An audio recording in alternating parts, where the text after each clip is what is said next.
एक नवयुवक अपने भविष्य के बारे में जानने के लिए बड़ा बेचैन था। वह बहुत सारे ज्योतिषियों के पास और संत महात्माओं के पास अपने भविष्य को जानने के लिए कि मेरे भाग्य में क्या लिखा है प्रयत्न करता रहा।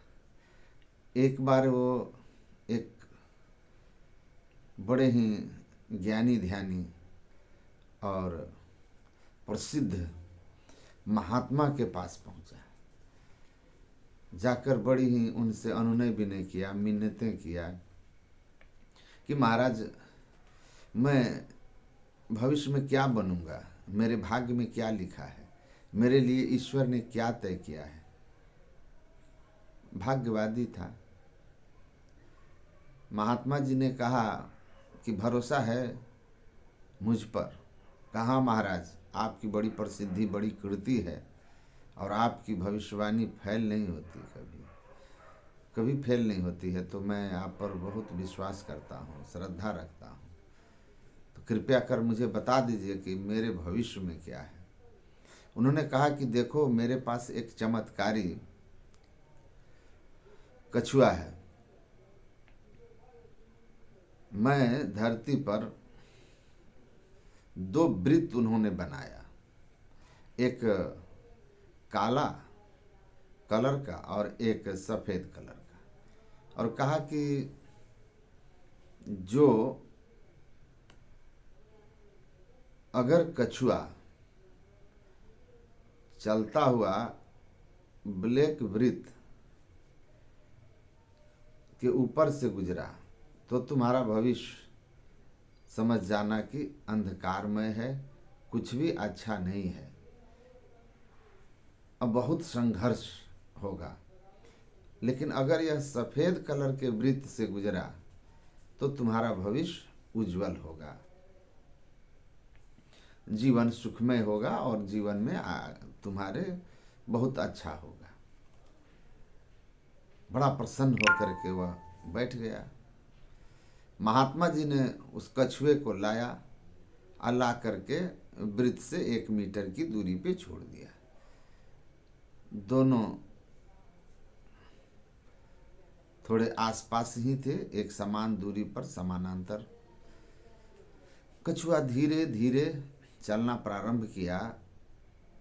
दोनों वृत्त के बीच में कछुए को उन्होंने छोड़ा था 1 मीटर की दूरी पर, और धीरे धीरे आगे बढ़ने के बाद वह कछुआ बाईं तरफ जिधर काला वृत्त था उस ओर मुड़ गया, और जैसे उस ओर मुड़ा और वृत्त से उसकी दूरी बस कुछ इंचों की रह गई, वह युवक चिल्लाया नहीं, और उसने कस के उस कछुए को पकड़ के ला करके सफेद वृत्त के ऊपर रख दिया। महात्मा जी ने कहा, अरे ऐसा क्यों किया? कहा कि मैं ऐसा नहीं करता तो ये कछुआ काले वृत्त पर चढ़ जाता और मेरा पूरा भविष्य अंधकार में हो जाता, इसलिए मैंने कछुए को सफेद वृत्त पर रख दिया।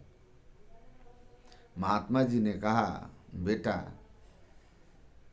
कछुआ को तुम अगर ताकत लगाकर सफेद वृत्त पर रख सकते हो, काले वृत्त की तरफ से हटाकर, तो समझ लो कि अगर तुमने अपने जीवन में पूरी लगन के साथ कर्म किया तो तुम्हारा भाग्योदय हो जाएगा, तुम्हारा भविष्य उज्जवल हो जाएगा। तुम भाग्य के भरोसे मत रहो। कर्मण्यवाधिकारस्ते, कर्म करने का मनुष्य को परमात्मा ने स्वतंत्रता दी है, और कर्म से मनुष्य अपने भाग्य को बदल देता है। कर्म प्रधान विश्व रचि राखा, जो जस करे सो तस फल चाखा। कर्मणा जायते जंतु कर्म नैव विलीयते, सुख दुखम भयम क्षमम कर्म नैव विपद्यते। भगवान कृष्ण ने कहा भागवत महापुराण में।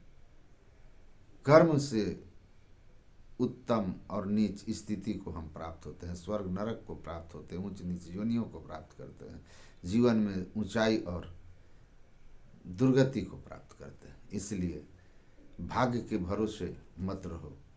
अवश्य ही भाग्य है, लेकिन कर्म ऐसा है कि पलटू साहब ने कहा कि तुम्हारा कर्म अगर ठीक हो और किसी अच्छे संत सदगुरु के दिशा निर्देश में तुम्हारे कर्म की दिशा हो, तो गुरु की कृपा और तुम्हारा लगन दोनों का संयोग होगा, तो जीवन के सारे वो चीज़ें समाप्त हो जाएगी जो तुम्हारे लिए दुखपूर्ण हो सकते थे।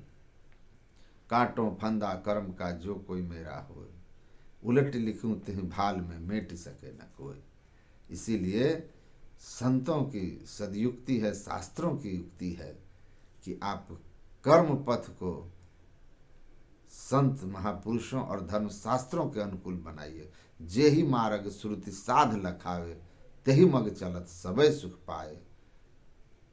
संत महात्मा और सत्शास्त्रों की बताई हुई युक्ति से, विधि से अगर आप संसार में कर्मरत होंगे तो यकीन मानिए कि आप अपने जीवन के आने वाले अंधकार को प्रकाश में परिणत कर देंगे।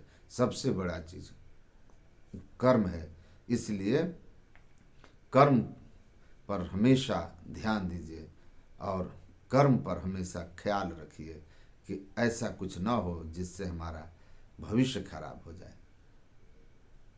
इमर्सन ने लिखा है कि the direction of life decides the hell और heaven in the world and world beyond. हमारे जीवन में जो कर्म की दिशा है वही हमारे लोक और परलोक दोनों में सुख और दुख तय करता है। इसीलिए जीवन की दिशा कैसी हो, तो संत महापुरुषों और सद्ग्रंथों के अनुकूल हो, तो आपका जीवन उत्तम होगा, उज्जवल होगा। आपके जीवन में अंधकार नहीं रहेगा, दुख नहीं रहेगा। इस हिसाब से जीवन जी करके देखिए।